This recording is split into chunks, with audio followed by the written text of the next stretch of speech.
The Zephyrian armada stretched across the void like a plague of metal locusts, their bioluminescent hulls pulsing with malevolent energy. Fleet Commander Vex Ithara stood on the bridge of the flagship Dissolution, her 6 eyes scanning the tactical displays with predatory satisfaction. 300 vessels strong, the most formidable force the Zephyrian Empire had ever assembled, all converging on one insignificant blue world. "Commander," her tactical officer hissed, mandibles clicking nervously.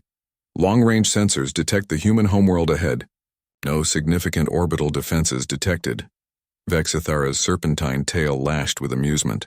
These humans had been causing trouble across 3 star systems, their primitive vessels somehow managing to outmaneuver Zephyrian patrols through sheer unpredictability. But this would end it. Earth would burn, and the galaxy would remember why the Zephyrian Empire ruled supreme. "Maintain formation," she commanded. "We'll make an example that will echo across." The sensor array erupted in a cascade of warnings. Thousands of kilometers away, in the command center of the UES Prometheus, Captain Jack Morrison watched the alien fleet approach with grim determination. His weathered hands gripped the command rail as status reports flooded in from across the Sol Defense Network. "Ma'am, alien fleet composition confirmed," reported Lieutenant Daisy Chen from her position at the tactical station. Her fingers danced across holographic displays, analyzing the enemy formation with the precision of a master pianist. 300 vessels, unknown class designations. "They're not responding to hails." Jack nodded grimly. He'd expected as much.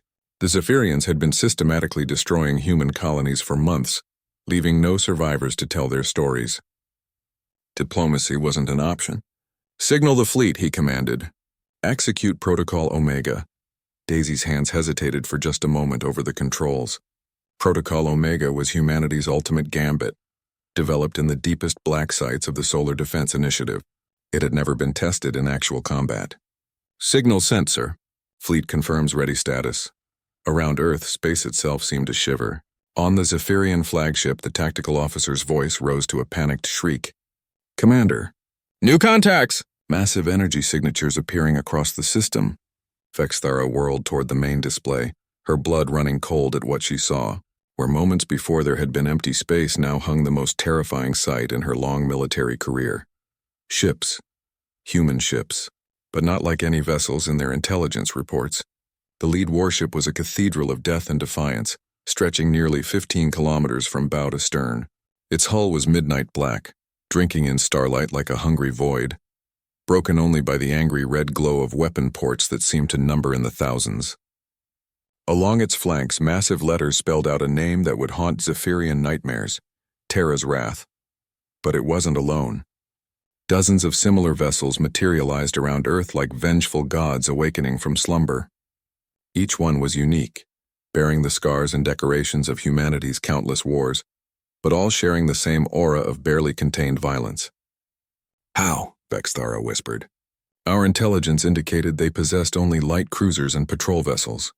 The tactical officer's voice cracked. "Commander, I'm reading energy signatures that shouldn't be possible.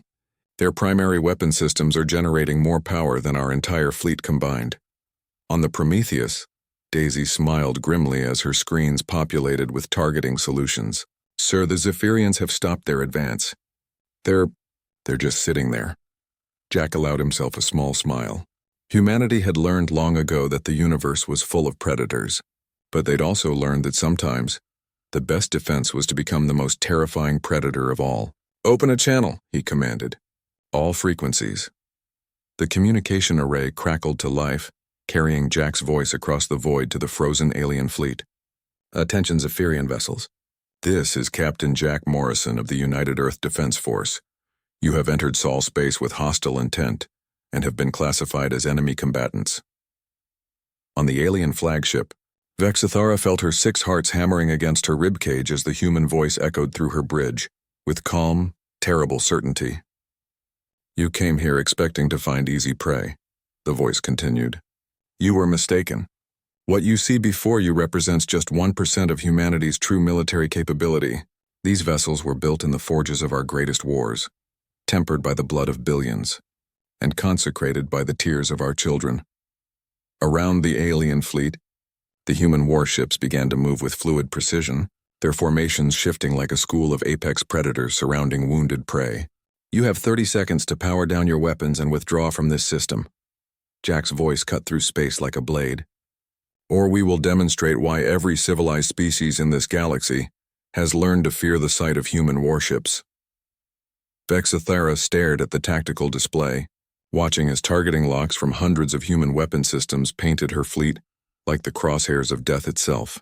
Each of those massive vessels could probably obliterate her flagship with a single broadside. "Commander?" her tactical officer whispered. "Orders?" She looked at the human warships again, at their battle-scarred hulls and weapon ports that glowed like the eyes of sleeping demons. For the first time in her military career, Fleet Commander Vexathara felt something she had never experienced before. Fear. "Signal the fleet," she said quietly. "Full retreat. Maximum burn." As the Zephyrian armada fled into the depths of space, Daisy looked up from her console with satisfaction. "Hostile fleet departing the system, sir. No shots fired." Jack nodded, watching the alien ships disappear into hyperspace. "Stand down to yellow alert. Send a message to Fleet Command. Sol remains secure." In the vast silence of space, the human warships hung like silent sentinels, their message clear to any who might threaten humanity's home. They had come expecting sheep and found wolves instead.